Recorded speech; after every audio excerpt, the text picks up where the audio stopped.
Maléchek, un tel Alekio. Est-ce qu'elle a surpris? Kani Bongo Bo continue à comparer Ferrego Lana Fali. Kani Bongo Bo continue à comparer Ferrego Lana Fali. Na Jérémie 11-11. C'était fort. Na Loba Bongo. Ça dit que Bato va continuer à comparer Ngana Bato. Il a fait comme il y a quand même continuer à comparer Ferrego Lana Fali. Ah, maintenant je rappe profondé simplement pour les épater. Dites-moi, fait dire ici, rap avec la rage de King Kong. J'envoie vos rappeurs au tatami avec des hippons. Eh, c'est difficile à faire ça. Oh yo rap à Bapétia à 13 ans. Et puis le roi français pour ça vous êtes capable et on rappelle le roi baron. Après on a bien la bango on est le roi baron à 13 ans. Ça dit à facile dans au salle. Rapidement, nous savons que non, rap il y a lingala, là, français, les rap les plus difficiles. Ah, il y a lingala et l'équipe passée. Bonana Pirte, Apanga, le reste est tout baba foufou. La guerre est commencée, mine de guetter les morts s'en fout. Zambé na bango, 1000 fois champion du monde en banga. Posez-vous, Adjiga, Adjiga, Dedo, Jay-Z, Josie. Il y a l'anglais? Non, ils ont l'anglais. Ah, ya ya. Peuple na bango kumbi long na bango libanda. C'est tout. Toi na diaspora libanda. Pourquoi la diaspora est anine? Bon ambassadeur wa mboka na bino. Tant artiste na mboka na zo bimi sara plan. Bon imposant na mboka boza. Oza hot school mais hot school ya marque moya sika. La beta ngope se pelisa ya Jonas Ominga. Imurte. Rap koti pe mabanga. Oya bouté je m'en fous de rezanze monanga. Eza imurte. Tant linga le koti balaba le kieboat et koti na mabanga. Après te bamo pagola. Ba d'idéologie mo de toi inango. Moi je suis venu trouver un style de musique déjà imposé. Par contre j'ai imposé mon genre à moi, le rap mboka mboka, où j'ai ramené du djembé dans des instrus, où j'ai ramené ça à ma sauce avec un vocabulaire personnalisé. Et pas quand c'est quoi à gauche et droite et pima. Et l'homme mon bal à télémi, botanen dans le film. Rapazouk te ondoule au senga brutalité. Nana Kaya 2800 pages et y'a ma couplet. Yo sommes dans l'armée, bazo formé motozoulba. S'il te plaît, fais encore un effort. Au sommes dans l'armée. Idiot, Zoba, yo. Au cas pas maman na. Qui mamango. Au sommes foufou rolia. Yo. Au la chef. Azo forger au moral. Nga rôle na ngani na le cadre à l'armée. Fort à tiena Fukushima basali. Quoi musique. Soit du monde par rapport à hier na lelo. Musique à Libanais remis de moins en moins là club que musique na biso. Très bien. Eh, bah master va bouger, artiste à Congo va bouger, bah beaucoup que bouka mokili libanda de sous.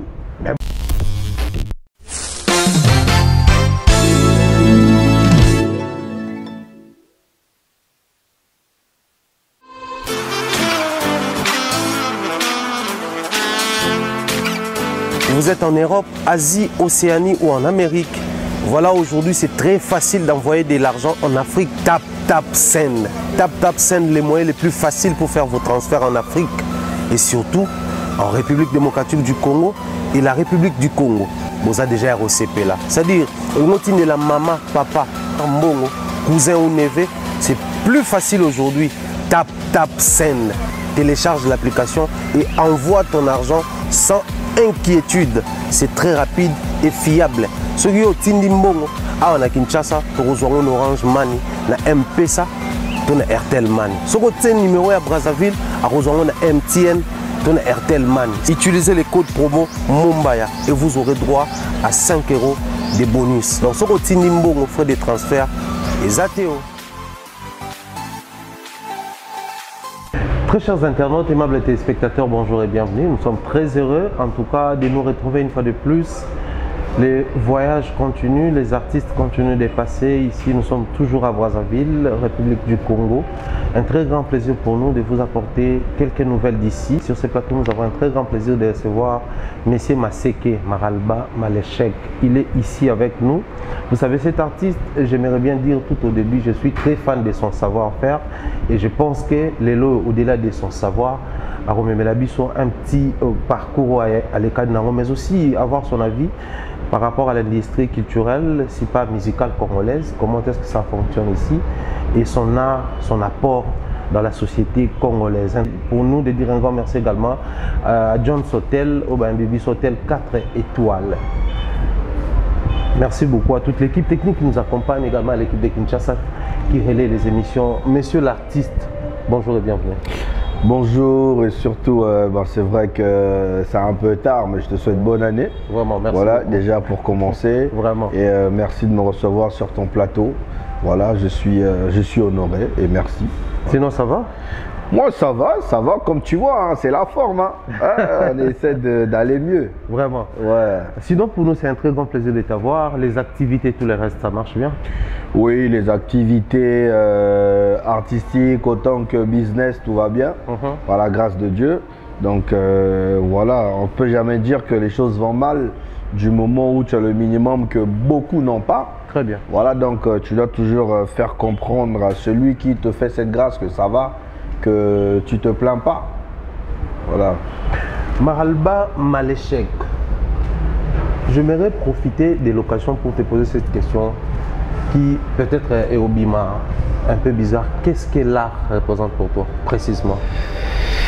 Ah, l'art, ce que l'art représente pour moi, c'est tout ce que je suis. Voilà, cette influence que j'ai gagnée dans la société. L'art représente pour moi ce qui fait ma vie, ce qui m'aide à survivre. Très bien. Et à vivre aussi, ce qui m'aide à prendre soin de moi et de ma petite famille. Et l'art, c'est, si tu veux, en un mot, l'art, c'est mon métier. Voilà, c'est mon boulot. L'art, c'est tout moi. Alors, c'est parti d'où cette histoire avec l'art? Ah, c'est plus jeune. Déjà, tu sais, moi, je suis d'une famille musicale. Mon père était dans l'équipe musicale de l'armée. Ma mère était à la chorale et l'église kimanguiste à l'époque. Et donc, c'est un peu dans le sang. Maintenant, après, c'est parti de l'église, les échos-dîmes, après les pièces théâtrales, après c'est parti à l'école. À l'école, j'ai commencé par le théâtre avant la musique. Et en même temps que je faisais du théâtre, je mettais un peu mes aptitudes musicales. Et après, je suis allé dans le cinéma. Voilà, en même temps en train de développer mon côté musical. Après, j'ai décidé de faire un choix. Voilà, et j'ai opté pour la musique. C'est comme ça que je me suis retrouvé les deux pieds dans la musique. Donc, je suis passé par le théâtre. J'ai fait le théâtre classique, professionnel. Okay. Voilà. Donc, je crois j'ai été acteur principal dans la pièce La Cité des Oiseaux du metteur en scène français Jacques Perchet. J'ai interprété le rôle de Agathon. Donc, et puis, dans le théâtre, j'ai été élu à plus de 3 fois meilleur acteur de chaque compétition de théâtre qui se passait au CCF à l'époque, actuellement l'IFC. Voilà, donc vraiment, voilà, l'art, c'est quelque chose que j'ai grandi avec, tu vois.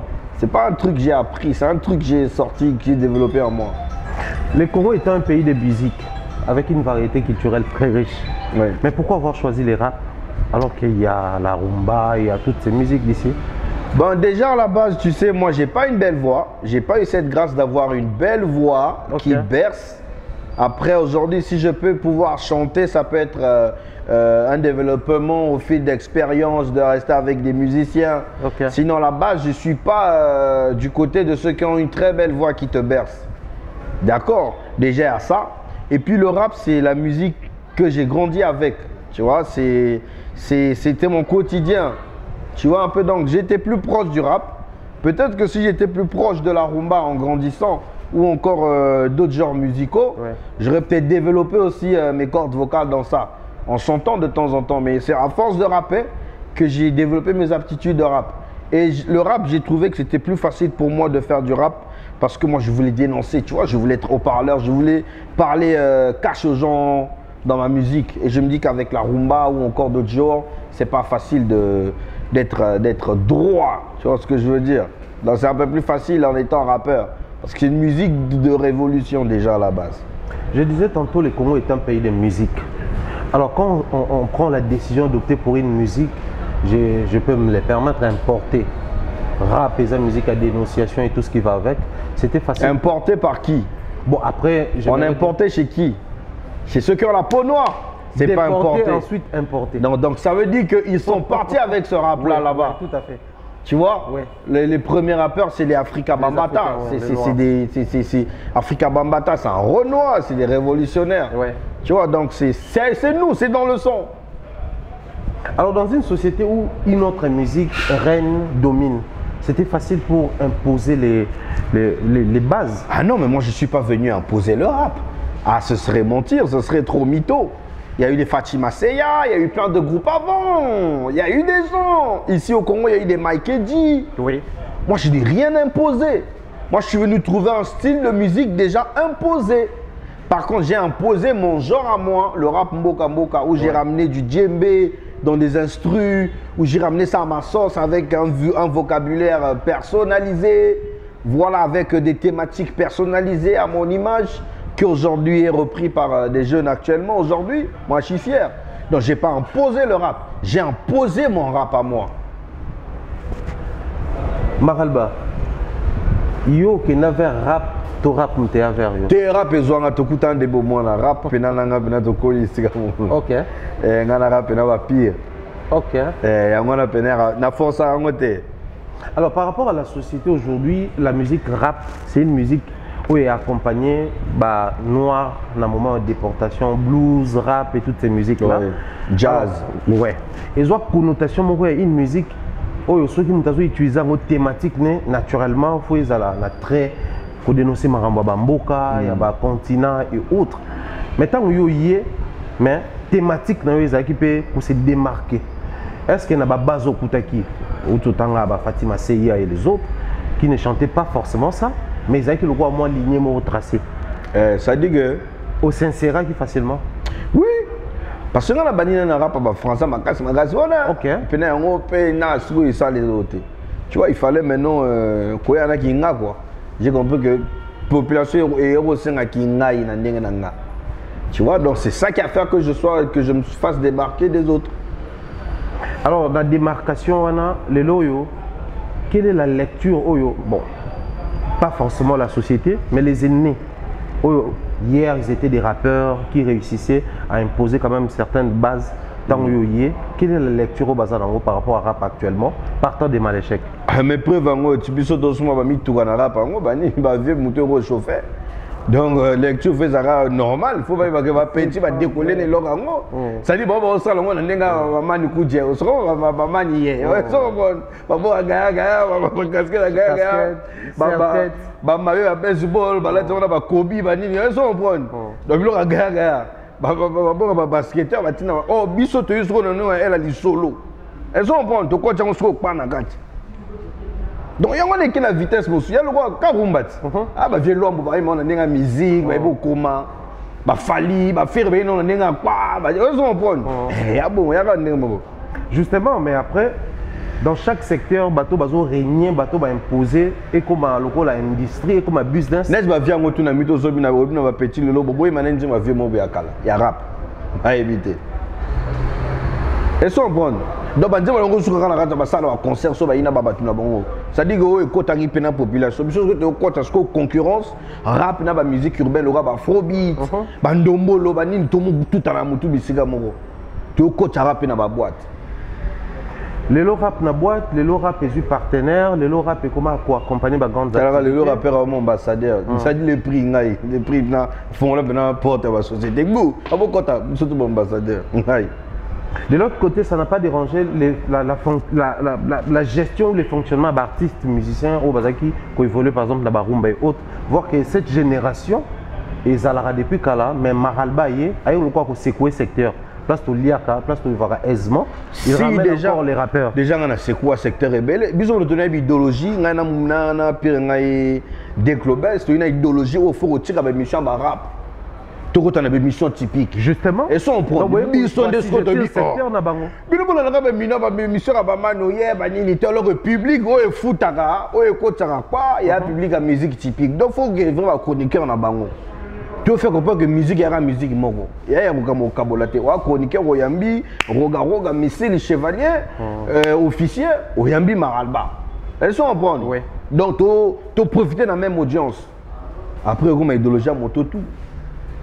Idéologie Motutu, mais Maralba, je pense qu'il faut toutes nos questions par rapport à Ndebat Indexakayo.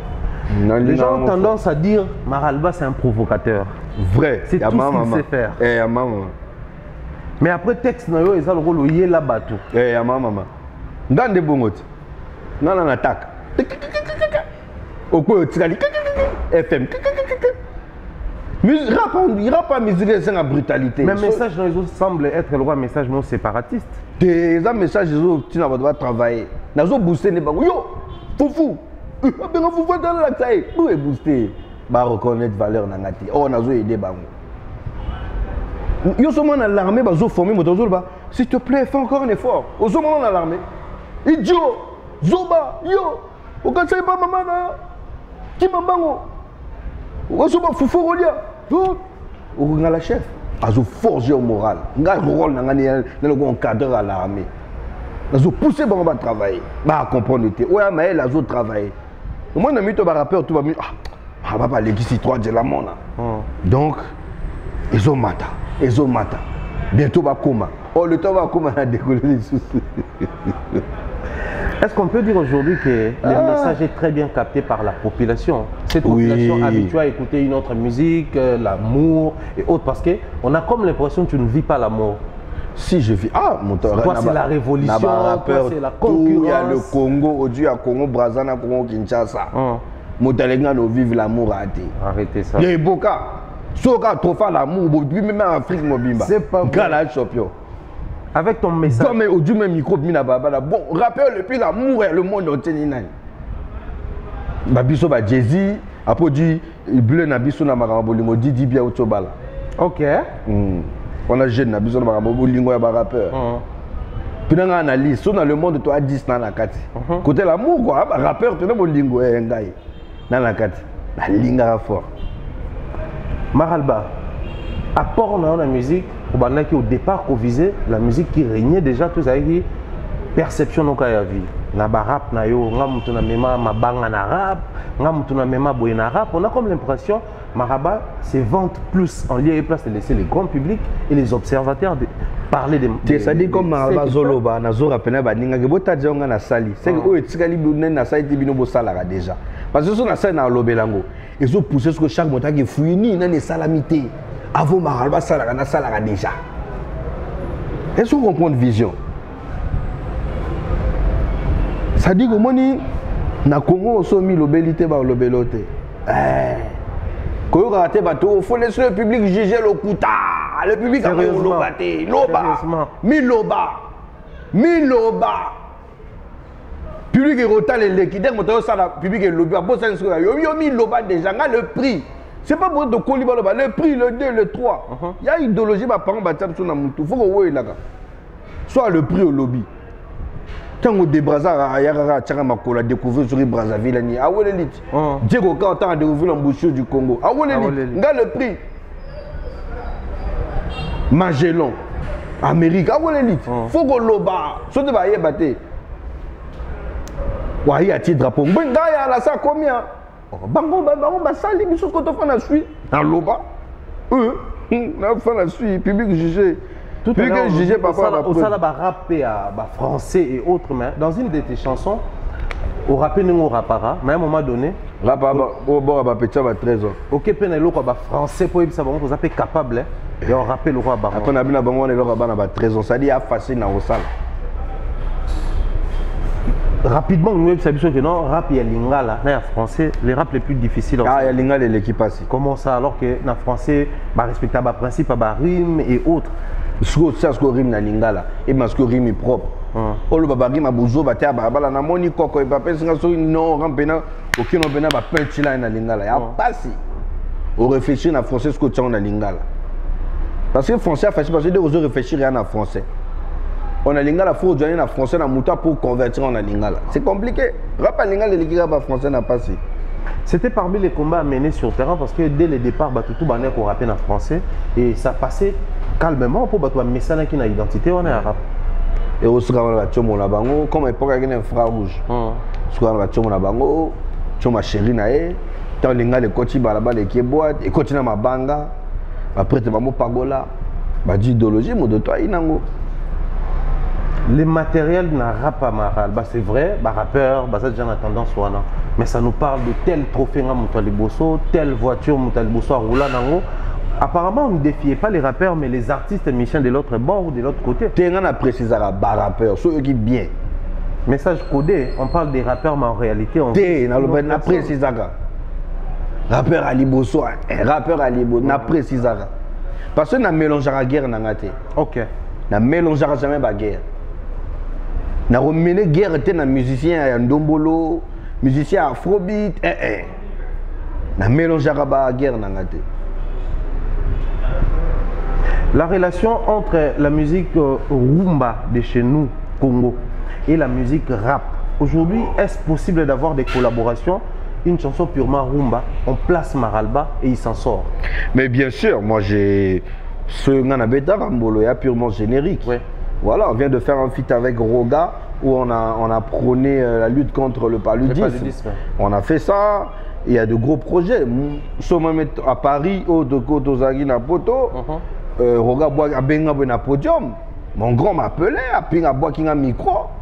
Mais il faut à la Maralba pour nous télé, ça poto, wesh.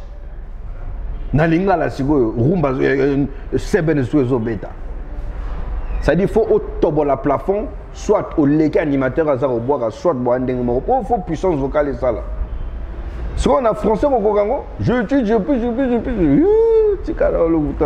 Tout à l'heure, je disais ici, Maralba, message non, certains considèrent ça comme un message séparatiste, le bité, aux amoutabolingo, tout ça, leur a privé, concerne Sabat. Mais, là, mais le message. Attends, Yomoro, Baboli Seben après Nino parti na gati. Allons des lumières, je dis, kang. Aïe, tiga. Faut pas aller autotune même à 2000. Mais c'est un outil dans nos rappeurs. T'es autotune, ngai. Bas rappeur en généralisé. Mais pas foufou. Il y a un précisé. Yo moninga ngane wana. Na tape autotune bakalate. Ok, malgré au baiser ba foufou. Te mais na tchaka comme zo futa.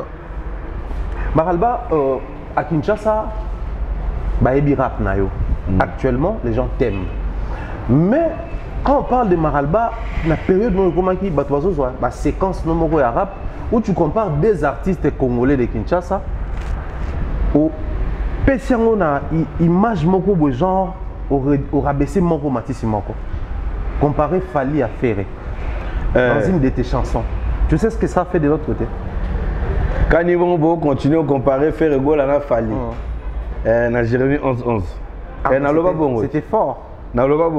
Ça dit que bateau va continuer à comparer un bateau. Il a fait que il y a quand même continuer à comparer, faire gol à Fali. Tout est parti de là. Qui est Maralba pour qu'il y ait la comparable dans Moutouté? Quand ils vont continuer à comparer, faire gol à Fali, c'est clair. Ils comprennent le message, j'espère. Mais les grands publics, on a comme l'impression et RT la sensibilité. Pourquoi cette comparaison? Tu n'as comparé Bango, tu n'as pas comparé Bango. Les pays ont comparé au Nabatou. Ça dit qu'il y a une comparaison éternelle. Vous continuez à comparer. Quand on va comparer à Ferrigol à Fali. Si les lois vainqueur va continuer à comparer. Il y a une comparaison éternelle. La musique hip-hop na Congo-Brazzaville.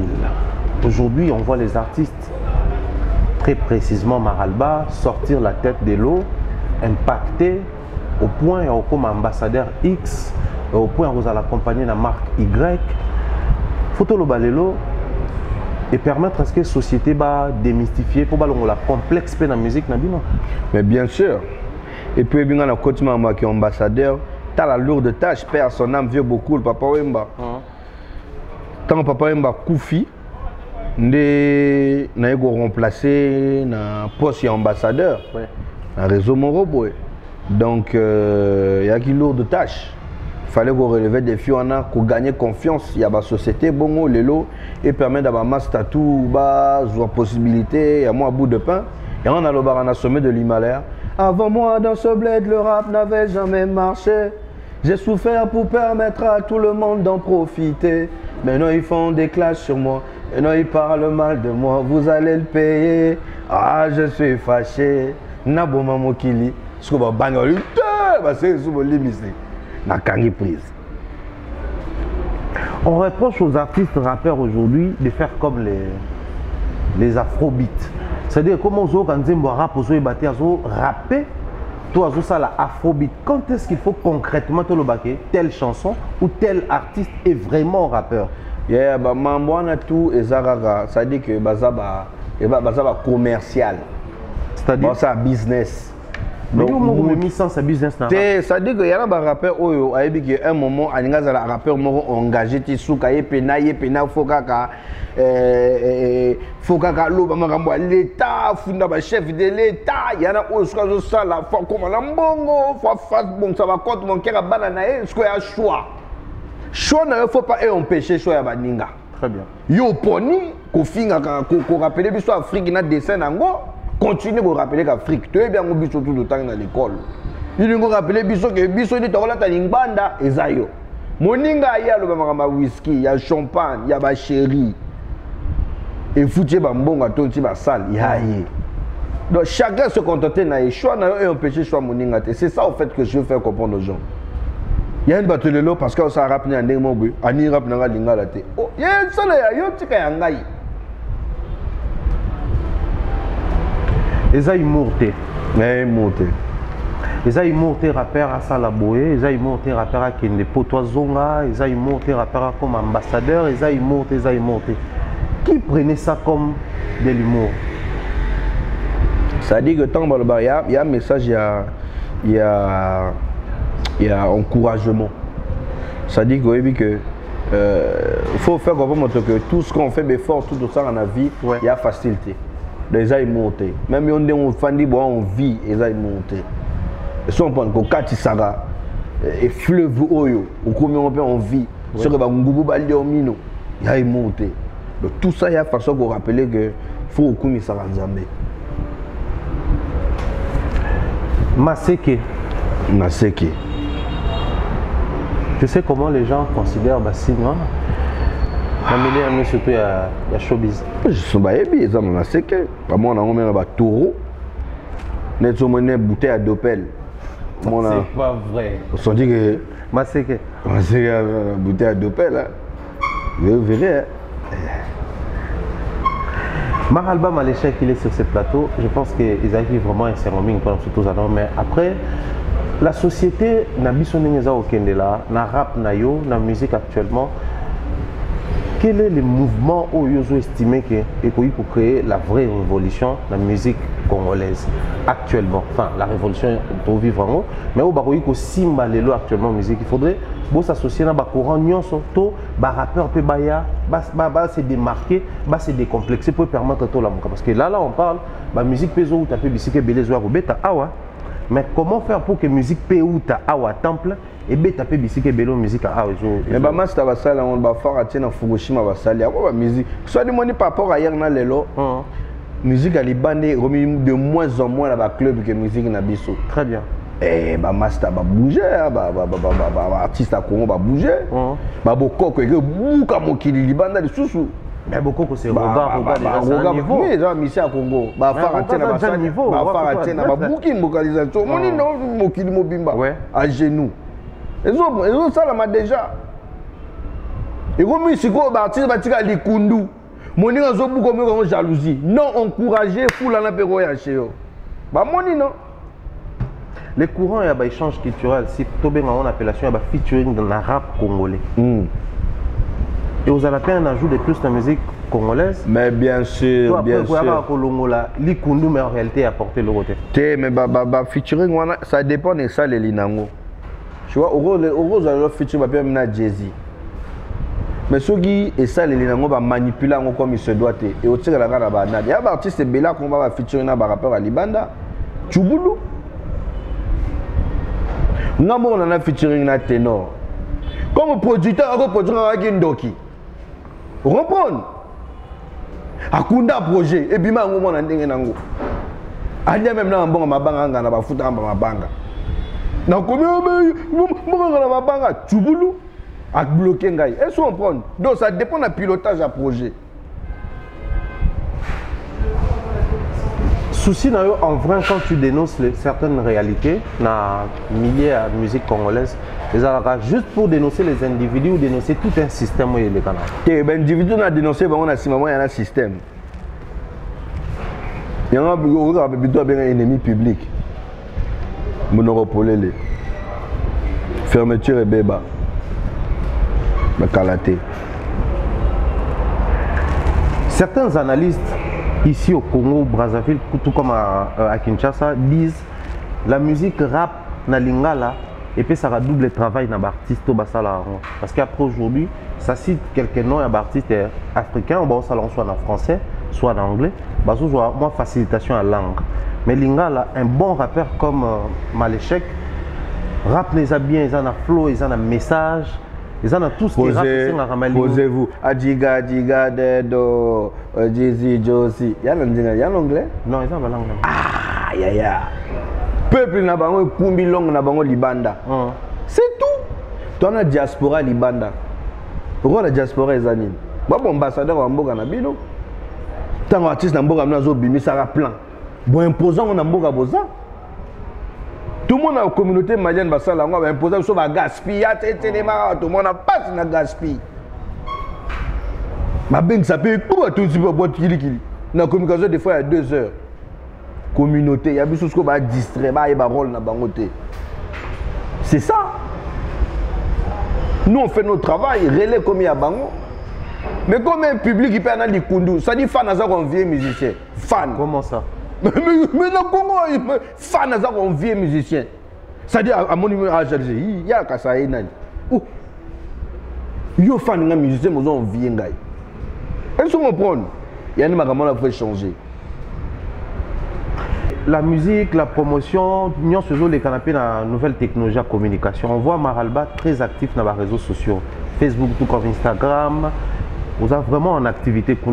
Mais est-ce que les loyaux, la consommation, ils ont eu ils ont les grands publics, la diaspora, également la population. Est-ce que le public congolais va comprendre l'outil on a déjà? Mais bien sûr, aujourd'hui, Mototou, Azan outil, on a un TikTok qui a affaibli ma rebelle. Comprendre? Ça dit que TikTok va humaner, va prêtre. Et ça, au moment où tout le monde va dire sur Facebook, mais la TikTok prêtre, ça dit au Saranate. TikTok, ça dit un monde à l'envers. Elles ont bon.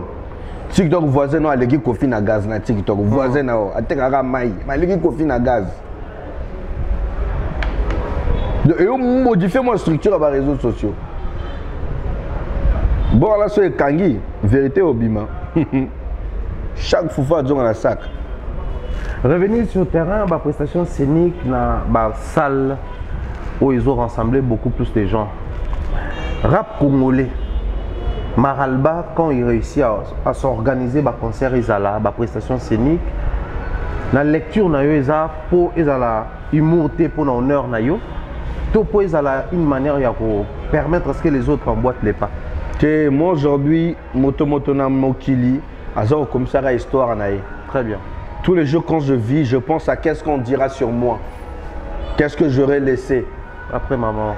Après moi. Donc chaque journée, il faut comme ça la histoire. C'est ce que je fais.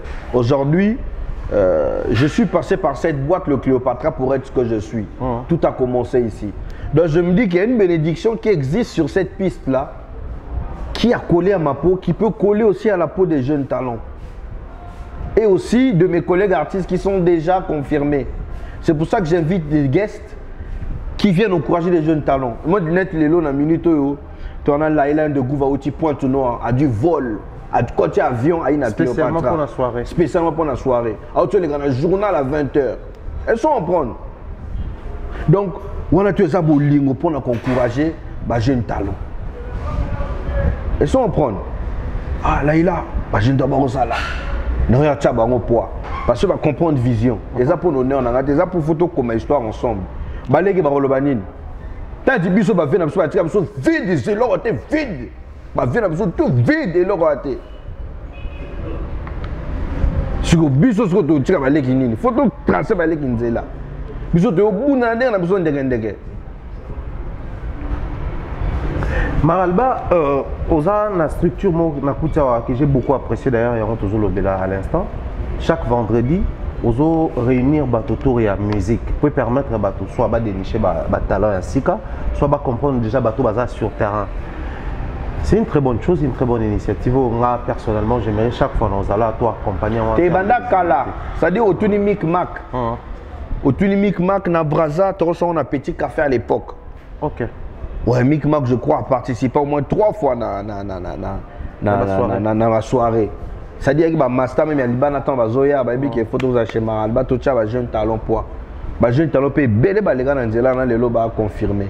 Maintenant, tant qu'on va commoter, tu dois avoir un star au lot. J'allais chuter pas. À tes besoins, il y a tiré qui. Oh, on a comme la rapidité dans le FM, petit carrière et Souki. On a obligé de faire la suite. Mais Maralba, on te reproche quelque chose, Balobi, c'est bien l'initiative. Promouvoir la jeunesse ou la musique, c'est bien. Mais tu n'arrives pas à entretenir une très bonne relation dès lors que les gens ont décollé. Tu es le Kuta. Mais pourquoi certains entre eux ont une relation sur bien? Jalousie, non? Jalousie comment? Kakaboué. Autour de la tout boué à éviter. Parce qu'à fin de personne, ma mère m'a payé un saranet. Il y a un système, où il y a un bouc à babine à le gola gauche. Autour de le gola gauche. À toi éviter dans sa rue. Mais là, petit, on va jouer au bétail et le bafing en gaï. Mais tout n'a pas été ça calé moto. Il y a pas de mon avis. Bah, sokoli dans le tembo. Non, aucune une équipe dans notre travail, on a ça recalé artiste moko. N'ablement, ils ont pas fini gaï. Ils ont pas clash. Et bien, les gens dans la musique, attends, va prochain, va changer le langage. N'a la jalousie approcher à moto. Ah, jamais. Non, ni la ligue moni. Quelle est la place que tu donnes à l'adversité dans la musique? Première place. Sérieusement? Première place. Faut. T'as la purité. Rappeur, on a rap dans la pire le kuta. Tout adversaire. Tout. Tu as bon on bien à entretenir une bonne relation. Mais ça la pureté. Il y a le rôle à Cristiano, mais si tu as un terrain qui piraté. Faut na tchaba biko les gars. Pas pire ni. Pire à ça c'est. On a comme l'impression de créer pépinière à l'adversaire. Bon, c'est pas mon adversaire. Bon, ma tête. Tout le temps. Maralba n'a pas sali, très sincèrement. T'es sens-tu aujourd'hui accompagné par rapport à l'initiative normalement sur ça là? Je dirais par les mécènes, les tourneurs, les promoteurs culturels. Ah non. Moi, ça dit que je vais accompagner l'artiste mécène, ça dit que les lots, si on atteint à gauche, dans mon grand frère Jonas Ominga, la muraille de Chine, la porte du paradis, hôtel Bomoni Maïs Moana Nzambe, hôtel Bomoni Shela Nukuka PDG, hôtel Bomoni Donald Evundi, après ce que je suis Bilongi Namawa. Mais il y a même 100 personnes sont mécènes. Vous comprenez? Donc par rapport à Baninga, Nana et le Rwanda, il faut leur duité. On est obligé d'entreprendre, à différenter, à respect. Sauter Mikolo, tout le monde est déchargé de m'appel mon Kenangai. Donc pour moi, dignité qui est il faut qu'on entreprenne. Et ça, on prend. Voilà. Merci beaucoup pour la disponibilité accordée. Bisso, quel est le grand message que les gens peuvent retenir aujourd'hui, surtout le grand projet qui arrive? Non, le grand message, c'est rendez-vous en juillet pour mes 2 grands concerts. Stade Kokolo Kopa à Pointe-Noire et le stade Eboué à Brazzaville. Dans Zobet, à 2 stades Wana, je demande au peuple congolais, au public congolais, d'être aux aguets, tout comme ça, histoire. Voilà. Donc rendez-vous à Pointe-Noire en juillet au stade Kokolo Kopa et rendez-vous à Brazzaville au stade Eboué. Voilà, donc ce sont mes 2 grandes dates que j'annonce. Et puis ma partenaire, on va accompagner Bisso, net jeune talent, ça là bien, moi déplacement, moi bilor ça là-bas Kotara. Donc boyina Cléopatra, on va contacter Ngaï chaque vendredi, jeune talent barana, boyi botia moi la mettre dans la pâte. Parce que na minute pena sponsor na noisate. OK. Voilà. Très bien, merci beaucoup et je te souhaite en tout cas plaisir. Non, c'est moi qui te remercie. C'est moi qui te remercie pour l'opportunité au Pessingaï d'atteindre Bandero Nanga à Kinshasa, public Nanga Pezaguna. Donc, bana matadi, naïbi que bozo zela trop, mais ba kalate na na Congo central. Voilà, tout le producteur a produit l'événement na oya. Très bien. En tout cas, c'était Marley Sheik. Comme on a eu, tout le monde a très compliqué. Ils ont une signification morale derrière ça. Ils ont marambé belé. Des mystères. Ils ont marambé belé. Maralba, Maléchek. Maralba veut dire machine de guerre. Voilà. C'est l'artiste musicien Maléchek, l'homme des Massé qui est né à Bengakaye. Un grand plaisir de l'avoir sur ce plateau et je pense que dès lors qu'on est à Kinshasa, pour qu'il y ait Congo central, sur le producteur, à mon ami, on va faire du bruit et l'accompagner pour permettre à ce que toute la population qui aime bien sa musique, Bazalawana, va enjoy la musique. Un grand merci à Exodia la Sublime d'Or qui nous a réussi, n'est-ce pas, comme ça ici. Nous sommes à l'hôtel John's Hotel, 4 étoiles. Grand merci également à Germat Boya qui a assuré la réalisation. Salutations à toute la team AMTV à Kinshasa, tout comme partout ailleurs. Portez-vous bien, sinon on se retrouve très prochainement. Bye bye.